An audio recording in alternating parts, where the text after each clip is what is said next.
Le briquet de Hans Christian Andersen, lu par Camille pour Audiocité.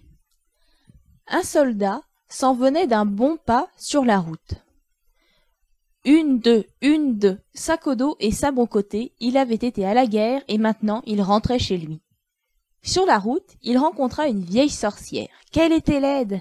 Sa lippe lui pendait jusque sur la poitrine. « Bonsoir, soldat, dit-elle. Ton sac est grand et ton sabre est beau. Tu es un vrai soldat. Je vais te donner autant d'argent que tu voudras. »« Merci, vieille, dit le soldat. »« Vois-tu ce grand arbre, dit la sorcière. Il est entièrement creux. Grimpe au sommet, tu verras un trou. Tu t'y laisseras glisser jusqu'au fond. Je t'attacherai une corde autour du corps pour te remonter quand tu m'appelleras. »« Mais qu'est-ce que je ferai au fond de l'arbre ? » ?»« Tu y prendras de l'argent, dit la sorcière. Quand tu seras au fond, tu te trouveras dans une grande galerie éclairée par des centaines de lampes. Devant toi, il y aura 3 portes. Tu pourras les ouvrir, les clés sont dessus. Si tu entres dans la première chambre, tu verras un grand chien assis au beau milieu sur un coffre. Il a des yeux grands comme des soucoupes, mais ne t'inquiète pas de ça. Je te donnerai mon tablier à carreaux bleus que tu étendras par terre. Tu saisiras le chien et tu le poseras sur mon tablier. Puis tu ouvriras le coffre et tu prendras autant de pièces que tu voudras.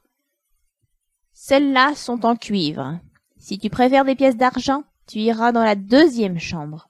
Un chien y est assis avec des yeux grands comme des roues de moulin. Ne t'inquiète pas encore de ça. Pose-le sur mon tablier et prends des pièces d'argent autant que tu en veux. Mais si tu préfères l'or, je peux aussi t'en donner. Et combien ? Tu n'as qu'à entrer dans la 3e chambre. Ne t'inquiète toujours pas du chien assis sur le coffre. Celui-là a des yeux grands comme la tour ronde de Copenhague. Et je t'assure que pour un chien, c'en est un.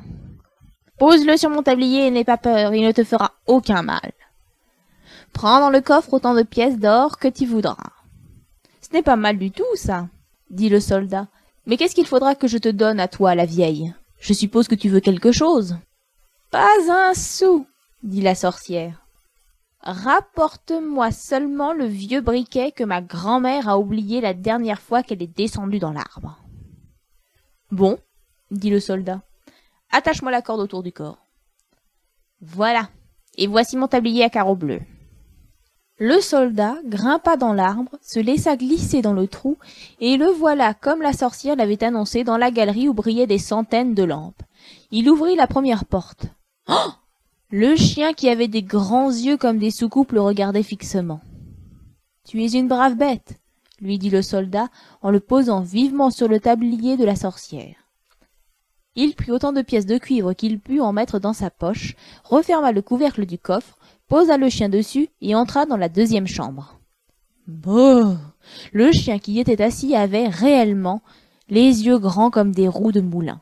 « Ne me regarde pas comme ça, dit le soldat, tu pourrais te faire mal. » Il posa le chien sur le tablier, mais en voyant dans le coffre toutes ses pièces d'argent, il jeta bien vite les sous en cuivre et remplit ses poches et son sac d'argent. Puis il passa dans la 3e chambre. Mais quel horrible spectacle! Les yeux du chien qui se tenait là étaient vraiment grands, chacun comme la tour ronde de Copenhague, et ils tournaient dans sa tête comme des roues. « Bonsoir, » dit le soldat en portant la main à son képi, car de sa vie il n'avait encore vu un chien pareil, et il l'examina quelque peu. Mais bientôt il se ressaisit, posa le chien sur le tablier, ouvrit le coffre. Dieu, que d'or! Il pourrait acheter tout Copenhague avec ça, tous les cochons en sucre des pâtissiers et les soldats de plomb et les fouets et les chevaux à bascule du monde entier. Quel trésor! Il jeta bien vite toutes les pièces d'argent et prit de l'or. Ses poches, son sac, son képi et ses bottes, il les remplit au point de ne presque plus pouvoir marcher. Eh bien, il en avait de l'argent cette fois. Vite, il replaça le chien sur le coffre, referma la porte et cria dans le tronc de l'arbre. « Remonte-moi, la vieille !»« As-tu le briquet ?» demanda-t-elle. « Ma foi, je l'avais tout à fait oublié, fit-il. Il retourna le prendre. Puis la sorcière le hissa jusqu'en haut, et le voilà sur la route avec ses poches, son sac, son képi, ses bottes pleines d'or. « Qu'est-ce que tu vas faire de ce briquet ?» demanda-t-il. « Ça ne te regarde pas. Tu as l'argent, donne-moi le briquet. »« Taratata, dit le soldat. Tu vas me dire tout de suite ce que tu vas faire de ce briquet, ou je tire mon sabre et je te coupe la tête. »« Non, dit la sorcière. » Alors il lui coupa le cou. La pauvre tomba par terre et elle y resta. Mais lui serra l'argent dans le tablier et fit un baluchon qu'il lança sur son épaule et mit le briquet dans sa poche et marcha vers la ville. Une belle ville c'était. Il alla à la meilleure auberge, demanda les plus belles chambres, commanda ses plats favoris, puisqu'il était riche. Le valet qui cira ses chaussures se dit en lui-même que pour un monsieur aussi riche, il avait de bien vieilles bottes. Mais dès le lendemain, le soldat acheta des souliers neufs et aussi des vêtements convenables. Alors il devint un monsieur distingué. Les gens ne lui parlaient que de tout ce qu'il y avait d'élégant dans la ville et de leur roi et de sa fille, la ravissante princesse. « Où peut-on la voir ?» demanda le soldat. « On ne peut pas la voir du tout, » lui répondait-on. « Elle habite un grand château au toit de cuivre, entouré de murailles et de tours. Seul le roi peut entrer chez elle à sa guise, car on lui a prédit que sa fille épouserait un simple soldat. Et un roi n'aime pas ça du tout. »« Que je voudrais la connaître, » dit le soldat, mais il savait bien que c'était tout à fait impossible.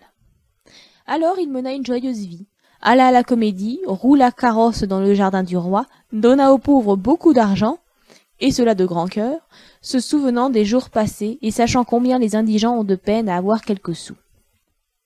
Il était riche maintenant, et bien habillé. Il eut beaucoup d'amis qui tous disaient de lui « Quel homme charmant, quel vrai gentilhomme !» Cela le flattait.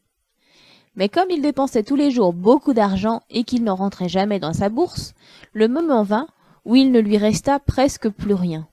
Il dut quitter les belles chambres, aller loger dans une mansarde sous les toits, brosser lui-même ses chaussures, tirer l'aiguille à repriser. Aucun d'amis ne venait plus le voir, trop d'étages à monter. Par un soir très sombre, il n'avait même plus les moyens de s'acheter une chandelle. Il se souvint qu'il en avait un tout petit bout dans sa poche, et aussi le briquet, trouvé dans l'arbre creux où la sorcière l'avait fait descendre. Il battit le silex du briquet, et au moment où l'étincelle jaillit, voilà que la porte s'ouvre. Le chien aux yeux grands comme les soucoupes est devant lui. « Qu'ordonne mon maître ?» demande le chien. « Quoi ?» dit le soldat. « Voilà un fameux briquet. S'il me fait avoir tout ce que je veux, apporte-moi un peu d'argent. » Hop ! Voilà l'animal parti et hop, le voilà revenu portant dans sa gueule une bourse pleine de pièces de cuivre. Alors le soldat comprit quel briquet miraculeux il avait là. S'il le battait une fois, c'était le chien assis sur le coffre aux monnaies de cuivre qui venait. S'il le battait 2 fois, c'était celui qui gardait les pièces d'argent. Et s'il battait 3 fois son briquet, c'était le gardien des pièces d'or qui apparaissait. Notre soldat put ainsi redescendre dans les plus belles chambres, remettre ses vêtements luxueux. Ses amis le reconnurent immédiatement, et même ils avaient beaucoup d'affection pour lui.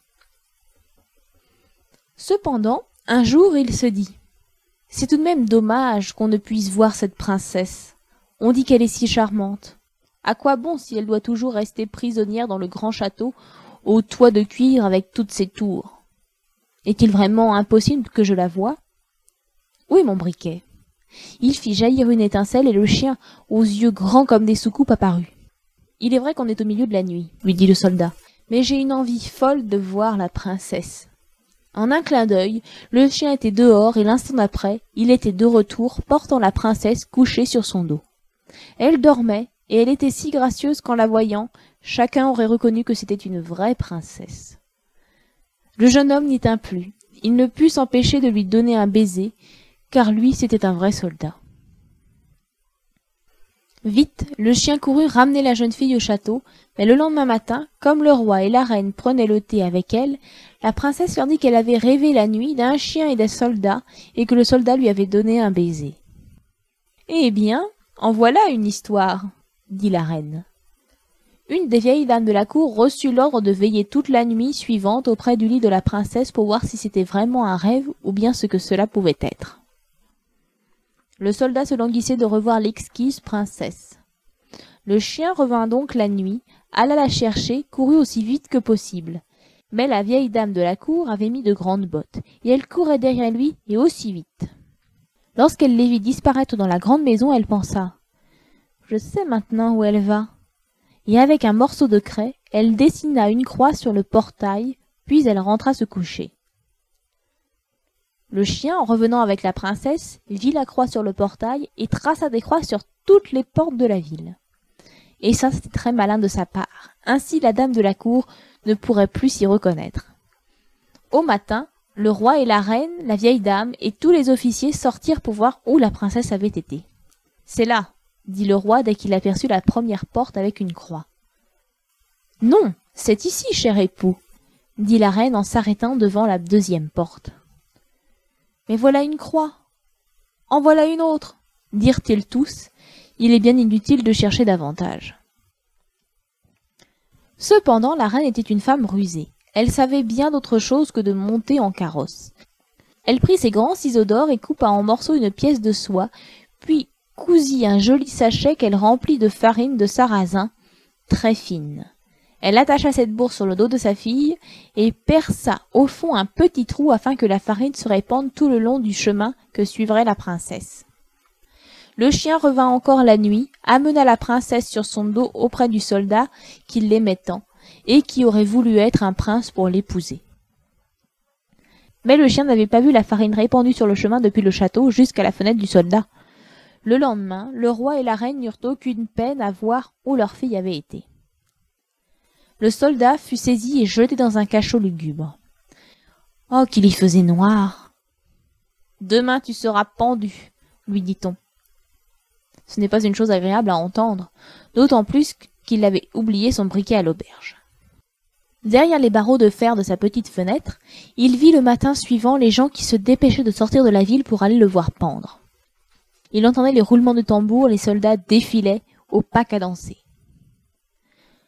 Un petit apprenti cordonnier courait à une telle allure qu'une de ses savates vola en l'air et alla frapper le mur près des barreaux au travers desquels le soldat regardait.